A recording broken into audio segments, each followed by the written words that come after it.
Hello children, welcome back to my channel Economics with Purnima Sharma, and in continuation I am teaching you the rural development, agriculture marketing. I started. I taught you what does it mean. I taught you problems while selling the product by the farmers in market, and I taught you the benefits of organized market. These concepts I completed.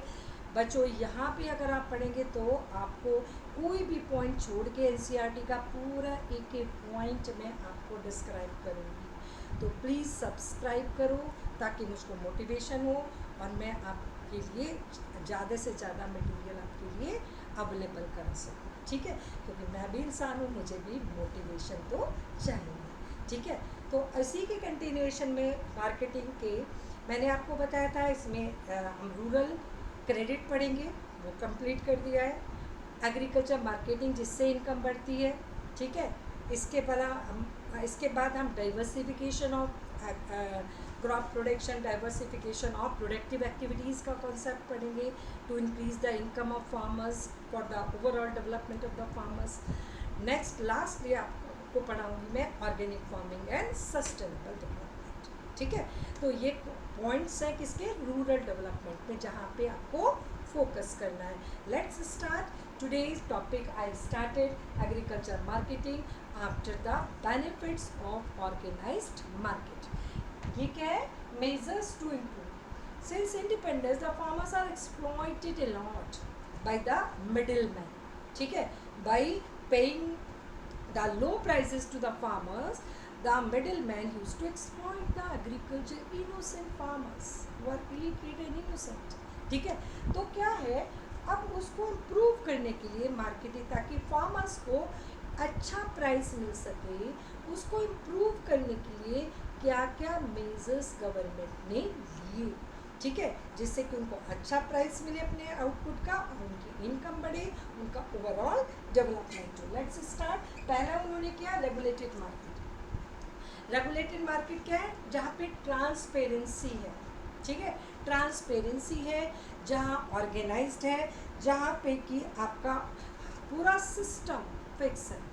ऐसे market develop किए जिनको हमने बोला regulated market. ठीक है, regulated market develop की government ने, जहाँ पे फार्मर्स और purchaser come in the direct contact, no middle man to exploit the farmers. ठीक है, वो डायरेक्ट अपने आउटपुट लेके, जहाँ पे पूरा सिस्टम है, ऑर्गेनाइज्ड है, ट्रांसपेरेंसी है, वहाँ जाके डायरेक्टली वहाँ पर जाकर बेच सकते हैं। ठीक है, ये रेगुलेटेड मार्केट अवेलेबल करा है फार्मर्स को। और अभी भी जो कम से कम कितना 27,000 जो पीरियोडिक मार्केट है, 15 दिन में देखा होगा ना, कहीं कहीं अनाज मंडी लग रही है। ठीक है, तो वहाँ पे पीरियोडिक जो मार्केट हैं जो 15 दिन में लगते हैं, ऐसे 27,000 मार्केट्स को अभी भी रेगुलेटेड मार्केट में कन्वर्ट करना है गवर्नमेंट को, जहाँ पे ऑर्डरली और ट्रांसपेरेंट मार्केटिंग हो सके और फार्मर्स को अपने आउटपुट का अच्छा इनकम, अच्छा पैसा मिल सके। दूसरा गवर्नमेंट ने क्या, इंफ्रास्ट्रक्चर फैसिलिटीज़ दी बच्चों। इंफ्रास्ट्रक्चर फैसिलिटीज़ अच्छा प्राइस दिलाने में कैसे हेल्पफुल है, ट्रांसपोर्ट होगा बच्चों। ठीक है, इंफ्रास्ट्रक्चर में ट्रांसपोर्ट, कम्युनिकेशन, वेयर हाउसिंग, ये सारा कोल्ड स्टोरेज, सारा इंफ्रास्ट्रक्चर है। ठीक है, अब अगर फॉर एग्जांपल रोड होगी, तो अगर गांव में उसको अच्छा पैसा नहीं मिल रहा अपने आउटपुट का, बिकॉज ऑफ एक्सेस सप्लाई, तो farmers can sell this output, excess output to urban market because of good transportation.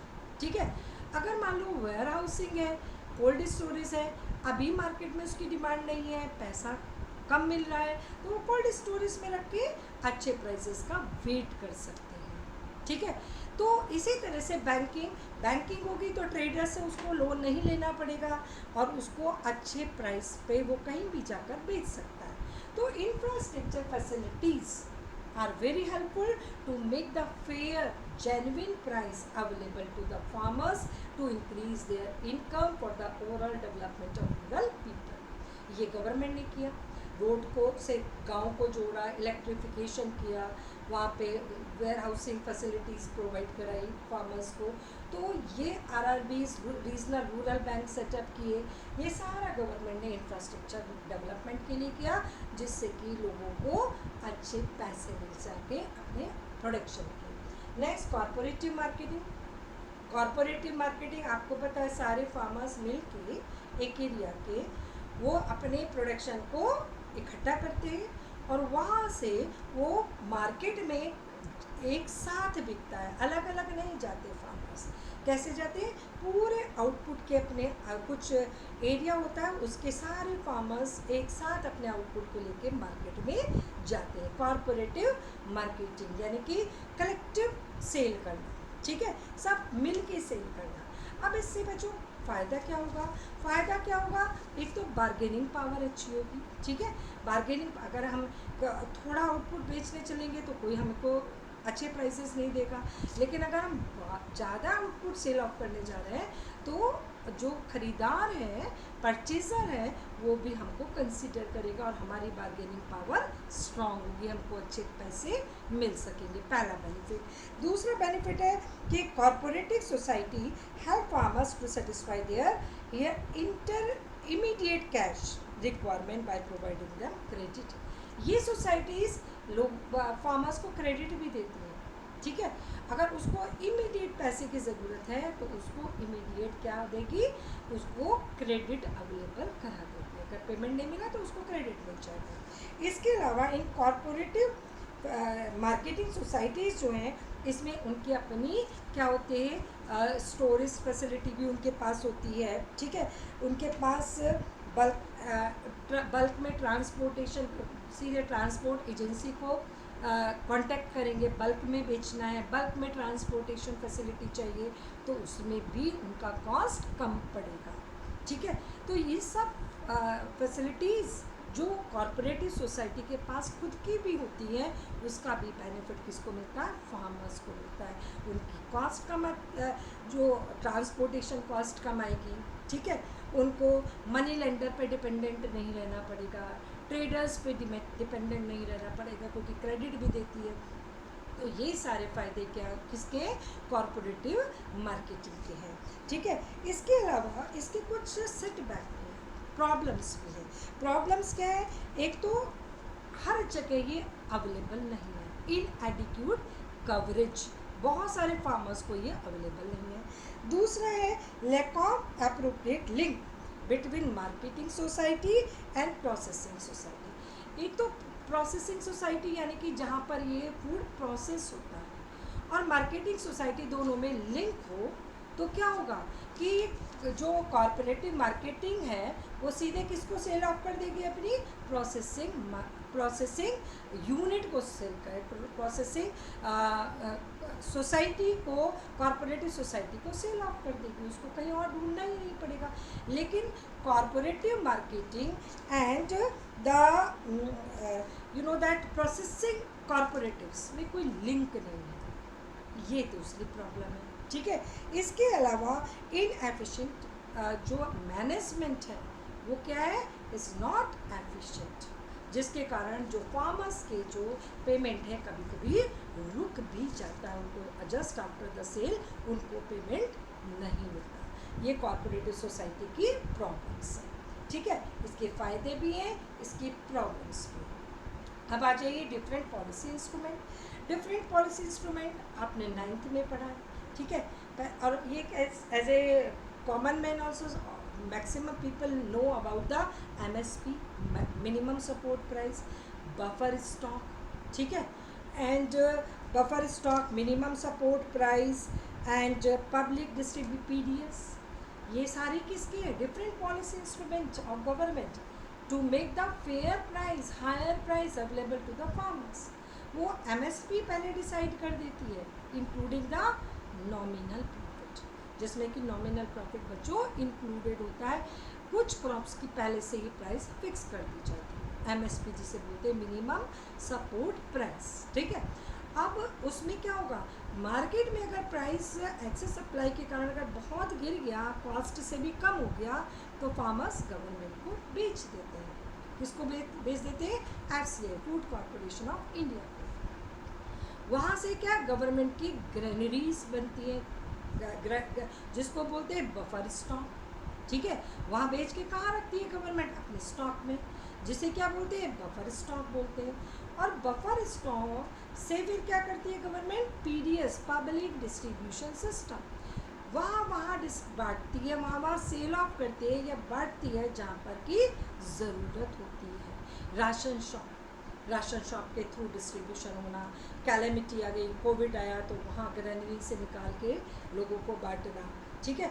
तो ये सब क्या है? और अगर एक एरिया में स्कैरसिटी है, किसी की प्राइस बढ़ गया तो वहाँ पे सप्लाई करके प्राइस को नीचे करना, तो ये सब किसके थ्रू करती है? बफर स्टॉक से निकाल के राशन शॉप के थ्रू गरीबों को भी येलो कार्ड पे गरीबों को सस्ते पैसों में अवेलेबल कराती है।